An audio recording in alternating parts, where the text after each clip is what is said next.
ठीक है। और दूसरी बात, ये अपने आप को यदुवंशी कहते थे, तो मथुरा क्यों हार गए? किशन जी ने इनको औकात दिखा दी ना कि तुम यदुवंशी नहीं हो, तुम नकली यदुवंशी हो। और इनकी थ्योरी में आ जानी चाहिए अयोध्या के राजा श्री रामचंद्र जी हैं और वही रहेंगे। ये तलवार के बल पर सलवार पहनने वाले लोग हैं और जातियों में बांट के हिंदू समुदाय का ये लाभ उठा रहे हैं। उनको जातियों में बांटते हैं, फिर लड़ाई लड़वाते हैं एक दूसरे से। मोदी जी या योगी जी ने कभी बोला कि हम रघुवंशी हैं? नहीं बोला ना। तुम तो छाती पीट पीट के चिल्लाते थे। अरे राहुल गांधी तो कह रहे हैं गुजरात इस बार जीत रहे हैं, गुजरात से बीजेपी को निकाल फेंकेंगे। तो सपना देखने में कोई बुराई थोड़ी नहीं है। सपने में तो ये प्रधानमंत्री बनने थे। लालू यादव कोशिश कर रहे थे बेटा तेजस्वी यादव मुख्यमंत्री बन जाए, नहीं बनेगा भैया।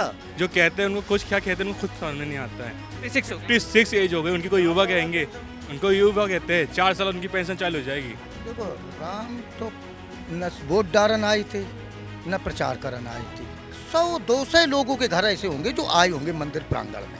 उन्होंने 7 लाख वोटर को नहीं बदल दिया, न 7 लाख वोटरों के घर टूटे होंगे। नमस्कार, आप देख रहे हैं सौगंध टीवी में आपके साथ शिवम चौबे। बात करेंगे अखिलेश यादव के आज संसद में दिए गए बयान पर, जिसमें उन्होंने कहा है होए वही जो राम रचि रखा। सीधे तौर पर बीजेपी पर निशाना साधते हुए कहा है कि बीजेपी हारी इस कारण से क्योंकि ये राम की इच्छा थी। और जानेंगे जनता से कि किस तरीके से देख रहे हैं। अखिलेश यादव ने कहा राम जी ने ही हरवाया मोदी जी को अयोध्या में, वरना कहाँ अयोध्या जीत रहे थे। कहाँ अयोध्या जीत रहे थे? हम तो अयोध्या विधानसभा सीट जीते हुए हैं। बाकी जो लोकसभा की फैजाबाद लोकसभा सीट आ रही है, हम अयोध्या विधानसभा सीट हमारा काउंटिंग देखी जाए तो हम जीते हुए हैं। ठीक है। और दूसरी बात, ये अपने आप को यदुवंशी कहते थे, तो मथुरा क्यों हार गए? और ये बोलते थे कि किशन जी मेरे सपने में आते हैं, उन्होंने कहा है कि सर 80 में से 80 आएंगी।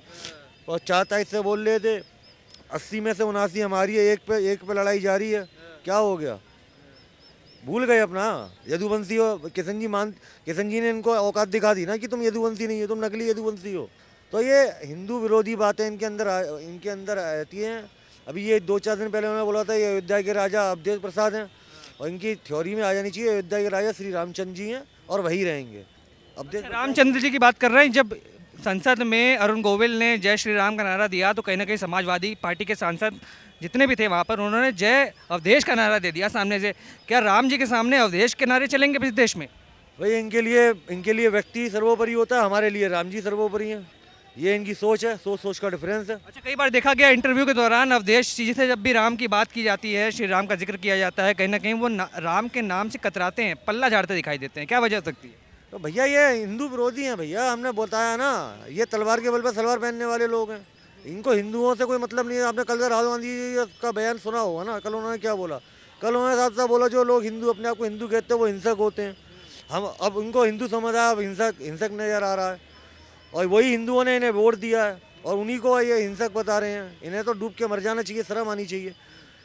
मैं तो ये कहूँगा कि हिंदू समुदाय से ये सड़कों पर उतरे और राहुल गांधी के खिलाफ FIR दर्ज कराई जाए हर जिले में, हर क्षेत्र में, जिससे उनको पता चल जाए कि हिंदू समुदाय को गाली देना कितना गलत है। यदि आप हिंदू समुदाय को ही टारगेट कर सकते हो ना, ये सॉफ्ट कॉर्नर है। आप किसी और को टारगेट करके देखो ना, इस्लाम को बोल के देखें ना। यदि उनके अंदर इतना गट्स है तो इस्लाम के बारे में बोल के दिखाएं। नहीं बोलेंगे, उन्हें मालूम है क्योंकि उसमें एकता है। उन्हें मालूम है हिंदू समुदाय में एकता नहीं है, इसलिए वो जो मन चाहे वो बोल जाते हैं हिंदू समुदाय में। और हिंदू समुदाय अपने मतलब कट्टर हिंदू है नहीं है। जिस दिन वो कट्टर हिंदू हो जाए उस दिन इनको इनकी औकात दिखा देगा। भारत छोड़ना पड़ेगा, इन्हें इटली जाना पड़ेगा। क्या वजह हो सकती है जिस तरीके से बता रहे हिंदू एकजुट नहीं है, जबकि मौजूदा सरकार इतने प्रयास करती है, हिंदू एकता की बात करती है, जाति में न बंटने की बात करती है, फिर भी यही क्या कारण हो सकता है कि आज का हिंदू जो है वो एकजुट नहीं हो पा रहा है, एकत्रित नहीं हो पा रहा है? भैया क्योंकि हिंदुओं को इन लोगों ने 70 सालों में जातियों में बांटा हुआ है और जब जातियों में आप बांट दोगे तो फिर क्या होगा? इसलिए एकता नहीं हो पा रही है। वो लोग तो सिर्फ एक बोलते हैं ना कि हम हैं। हम लोग कहाँ बोलते हैं? हम तो कहते हैं हम ब्राह्मण हैं, बनिया हैं, ठाकुर हैं, ये हैं, वो हैं। हम लोग कहाँ बोलते हैं हम हिंदू हैं? तो यही इन लोगों ने जातियों में बांटा हुआ है और जातियों में बांट के हिंदू समुदाय का ये लाभ उठा रहे हैं। उनको जातियों में बांटते हैं, फिर लड़ाई लड़वाते हैं एक दूसरे से। पर क्या वजह हो सकती है जो फैज़ाबाद की सीट बीजेपी हारी इस बार? कहीं ना कहीं अखिलेश उसी पर तंज कस रहे हैं कि ये राम जी की मर्जी थी कि राम जी ने हरवाया बीजेपी को। अरे भैया हम नहीं हारे हैं, हम अयोध्या विधानसभा जीते होंगे। फैज़ाबाद की बात कर। फैजाबाद हार गए हैं, हम मानते हैं, हार जीत लगी रहती है। अरे तुम तो अपने आप को यदुवंशी कहते थे यार, सच्चे यदुवंशी चिल्लाते थे तुम अपने आप को। मथुरा क्यों हार गए? फिर मथुरा क्यों हार गए? बताएं ना, इस बात का जवाब दें। मोदी जी या योगी जी ने कभी बोला कि हम रघुवंशी हैं? नहीं बोला ना। तुम तो छाती पीट पीट के चिल्लाते थे हम यदुवंशी हैं, हम यदुवंशी हैं। तो फिर मथुरा क्यों हार गए? बताएं, जवाब दें इस बात पे, क्यों हार गए मथुरा? इस बात पे नहीं बोलेंगे। अब देश को राजा बता रहे हैं अयोध्या का, शर्म आनी चाहिए इन्हें। और ये सोच रहे हैं 2027 में ये अपनी सरकार बना लेंगे, नहीं बना पाएंगे। 2017 भी जीते, 22 भी जीते, 2027 भी हम जीतेंगे। अरे राहुल गांधी तो कह रहे हैं गुजरात इस बार जीत रहे हैं, गुजरात से बीजेपी को निकाल फेंकेंगे। तो सपने देखने में कोई बुराई थोड़ी नहीं है, सपने में तो ये प्रधानमंत्री बनने थे। 15 साल से कोशिश कर रही है, माँ कोशिश कर रही है बेटा प्रधानमंत्री बन जाए, बेटा प्रधानमंत्री बन जाए। लालू यादव कोशिश कर रहे थे बेटा तेजस्वी यादव मुख्यमंत्री बन जाए। नहीं बनेगा भैया, नहीं बनेगा, नहीं बनेंगे बता। नहीं बनेंगे, बिल्कुल नहीं बनेंगे। राहुल गांधी मरते मर जाएंगे लेकिन प्रधानमंत्री पर नहीं बन पाएंगे। क्या लग रहा है सर, जिस तरीके से बयान आया संसद में जब राम जी के बारे में कहा गया कि राम जी ने अयोध्या की सीट हरवा दी बीजेपी को, किस तरीके से देख रहे हैं? जैसा कि आप अभी कह रहे थे कि राहुल गांधी जी प्रधानमंत्री बनने के होते, उन पर एक गुण बता दीजिए मेरे को कि वो प्रधानमंत्री बन सके। कुछ ऐसा बात होती है कि प्रधानमंत्री बन सकते लायक है वो कहते हैं मैं युवाओं के संपर्क में हूँ, युवाओं से बात करता हूँ, इसलिए मैं प्रधानमंत्री इसलिए बन सकता हूँ क्योंकि युवा मेरे साथ है देश का। उनका आपने स्पीच सुने हैं कभी? जो कहते हैं उनको कुछ क्या कहते हैं उनको खुद समझ में नहीं आता है, क्योंकि युवा वो ये कि युवा खुद को कहते हैं 53 एज हो गई, वो खुद को युवा कहते हैं कि युवा के लिए कुछ कर ही नहीं है। 56 एज हो गई, उनकी कोई युवा कहेंगे? उनको युवा कहते हैं। 4 साल उनकी पेंशन चालू हो जाएगी, एक काम नहीं है। आप बता रहे कांग्रेस में कुछ काम हुआ होगा, तो एक्चुअली मैं हूँ MP से, ठीक है, छिंदवाड़ा जिला, कमलनाथ जी के जिले से। यहाँ पे अभी बंटी साहू जी 29 के 29 सीटों से जीते हैं प्रधानमंत्री जी, है ना। शिवराज सिंह चौहान जी हमारे पूर्व मुख्यमंत्री जो थे, उन्होंने बहुत अच्छा काम किया।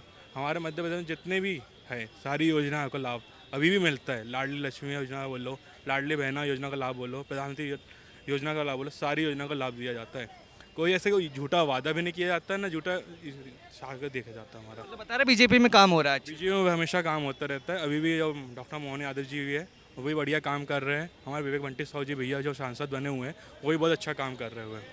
क्या लग रहा है सर, जिस तरीके से राम के नाम पर राजनीति चलती है, कहीं ना कहीं अखिलेश यादव का बयान आया कि होए वही जो राम रचि रखा, निशाना था कि बीजेपी को जो अयोध्या की सीट फैजाबाद सीट से हाथ ली है, कहीं ना कहीं ये राम की मर्जी है, किस तरीके से देख रहे हैं? देखो, राम तो न वोट डारन आई थी न प्रचार करन आई थी। राम की तो मर्जी हो, मैं गलत है। राम ना मारे काहू कहूँ, ऐसे भोले राम खुद ही न मर जाते कर खोटे काम। जो जनता को समझ में आया वो उसने ठीक किया। हारा जीती एक अलग बात है, लेकिन अयोध्या का तो पुराना रिकॉर्ड है कि ये हमेशा का कि ये जयचंद यहाँ पे पैदा होते रहे हैं, कोई आज की बात नहीं है। जब गोली चली थी तब भी ये उन्हीं के साथ थे। जब अयोध्या का भगवान राम को बन हुआ तब भी अयोध्या वासियों की देन थी। आज की बात थोड़े है, अयोध्या की बात कोई बड़ी बात नहीं है। और रही बची बात, वहाँ घर टूटे 100-200 लोगों के घर ऐसे होंगे जो आए होंगे मंदिर प्रांगण में। उन्होंने 7 लाख वोटर को नहीं बदल दिया, ना 7 लाख वोटरों के घर टूटे होंगे। वहाँ का जो जनता का वो था, लल्लू सिंह की कुछ भाषण ऐसे थे, कुछ मतलब अपना पर्सनल बिहेव भी होता है, ठीक है।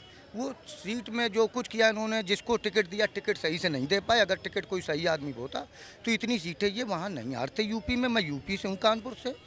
हाँ, मेरा भी प्रत्याशी इटावा से हारा और गांव में लोगों ने, उसने एक तमाचा मार दिया, बताओ, प्रचार के दौरान एक ठाकुर को। उसे कोई वोट देगा? वो बीजेपी का नहीं, चाहे वो खुद मोदी लड़ते रहो। आदमी का सम्मान तो बरकरार रखोगे। अपनी बात चुनाव में नहीं कहेगा तो कब कहेगा बताओ? जब आप 5 साल बाद यहाँ आए हो, फिर उसने कहा कि ये सड़क का है, तो तुमने उस मुद्दा पर उठाने में उसको तमाचा मार दिया। आजकल सोशल मीडिया का ज़माना है, 2 मिनट में सब में वायरल हो गया कि भैया ठाकुरों को पे हाथ उठाया, पंडितों पे हाथ उठाया, किसी को गाली गलौज भी किया। तो इस तरीके से इनका टिकट बांटने में अब की बार सही नहीं रहा। बाकी जनता इनको वोट वैसी देती थी जो देती रही। वो अपने पर्सनल बिहेव से प्रत्याशी ज़्यादा आ रहे हैं। आप देख रहे हैं सौगंध TV, सौगंध वतन की।